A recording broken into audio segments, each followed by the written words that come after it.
Time now for the Indians minor league player of the week, and it's Akron Arrows first baseman Matt McBride. This past week, the 26-year-old McBride hit .370 with a couple of homers, 7 runs batted in, 4 runs scored. Right now, McBride is 4th in the Eastern League with his 8 home runs. And again, a former Lake County captain, Craig, that, as we talked about a little earlier, just keeps hitting the baseball. Yeah, he's hit at every level so far. I actually saw him in Akron the other night, and he hit a home run down there. And you know, he was a catcher, got a little bit of an arm issue, moved from the outfield out to first base. They're trying to find a place for him, I think, because they know that he is going to hit. And, you know, you want to try to keep his bat in the lineup somewhere. So hopefully he'll get himself back up to AAA and see how the career progresses from there. But a great attitude kid, too. I mean, he's a very hard worker, and hopefully better things ahead for him. If he can make to the majors, it would definitely be a great story. Yeah, we wish the best for Matt McBride. Just keep hitting the ball, and who knows what can happen. All right, time now for our minor league focus on the future with Will Ewick. Today we take a look at a pitcher that's gone from gaucho to arrow, and he was at Lake County last year. He's a pretty good one. He's Joe Gardner. Welcome into Minor League Magazine's Focus on the Future. This week we're joined with Joe Gardner, Akron starting pitcher. Joe, you've had a great season last year. Where do you go from there?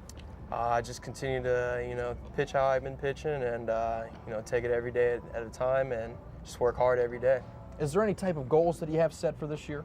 No, just continue what I did last year and, be a productive pitcher, throw a lot of innings, create a lot of ground balls and, get a lot of guys to get out and give the team the best opportunity to win.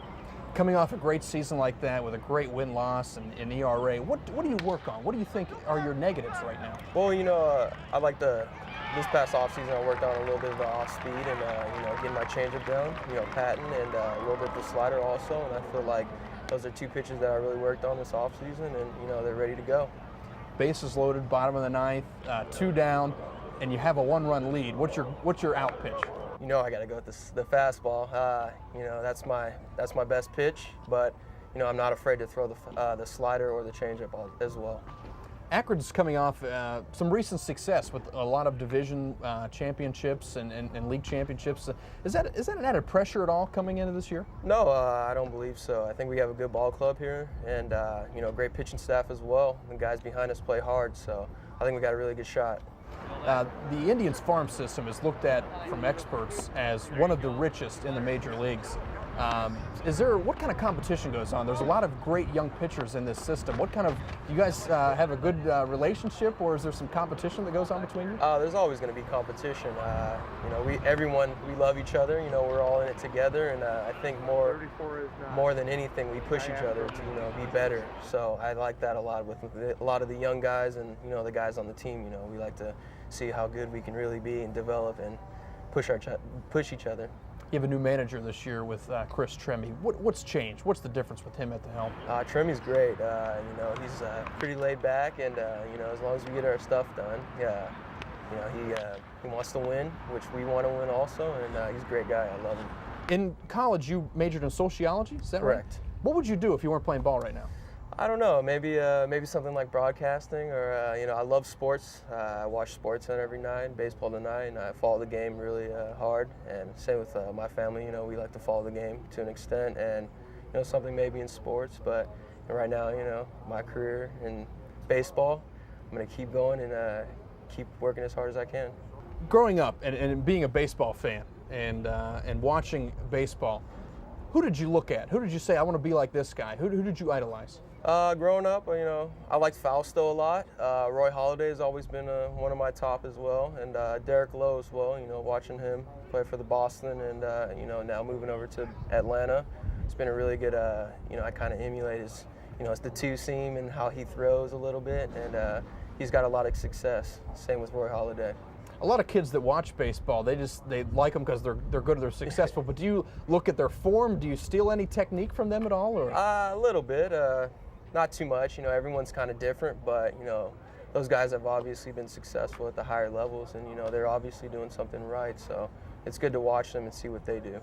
Let's get to pregame ritual. Is there a meal or a routine or music that you listen to every time before you go to the mound? No, not really. I have a set playlist that I listen to the night before. I always got to get a big, good hearty meal. The next day, the day before, or the day of, which got to get a good meal as well. But I just kind of keep the routine the same, not too much, keep it simple, and just stick to myself. What's your expectations for the year for this team? I'm just going to work hard, and hopefully we make playoffs and make a push for that title. Thanks a lot, Joe. Back to you guys.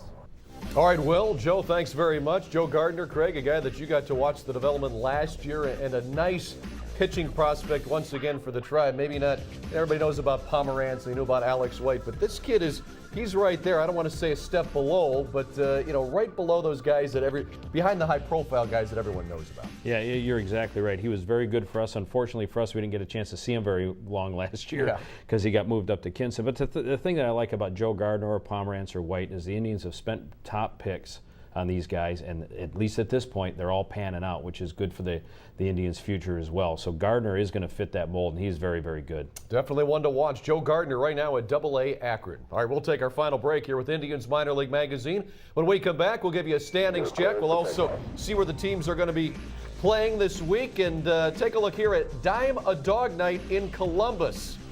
They've had that trademark.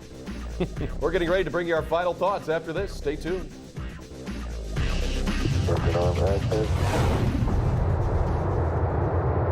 Beautiful.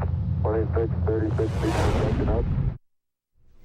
Standings check for you. Columbus still in first place in the International League West Division. How about Akron? They moved up to third now. Kinston is in second place. They're above 500. And Lake County in seventh place at 23-8. That's the first half of the season. They still have a second half. Mahoning Valley will start on June 17th. Here's the schedule. Columbus at Durham before a home-and-home series with Louisville. Akron is at Reading before returning home to face Binghamton. Saturday night, fans get a Manny Ramirez retro bobble and get to meet Jerry the King Lawler. Kinston home for Wilmington before heading to Winston-Salem. And Lake County home for Kane County before their Midwest League Championship rematch with Clinton. On Saturday, the first 1,500 fans get a replica championship trophy. And plenty of great promotions going on at Lake County. As I said, Craig, great place to watch a game. You've got, Sergeant Slaughter coming in, and you've got Stone Temple Pilots coming in for a concert? Yeah, we just announced that today. The Stone Temple Pilots are going to be with us on the 19th of July. Tickets go on sale Saturday morning. We're really excited about that because we like to have a concert or two come to the venue every year, and that's the first one we're going to announce. Hopefully we'll have another one later on, but Stone Temple Pilots, I know a lot of kids in the office were running around going, oh, this is going to be great. But I'm more excited, at least for this week, because I've got another month to get excited about the Stone Temple Pilots. But Sergeant Slaughter's coming to the park on Friday night, and we're going to have a huge crowd on Friday. It should be awesome. Fireworks Friday and Saturday night again, and just this is our time now. I mean, we're hitting our stride now as we're getting into the first part of June. So a lot of good stuff going on. All right, and then on Saturday, as I said, the first 1,500 fans get a championship trophy replica.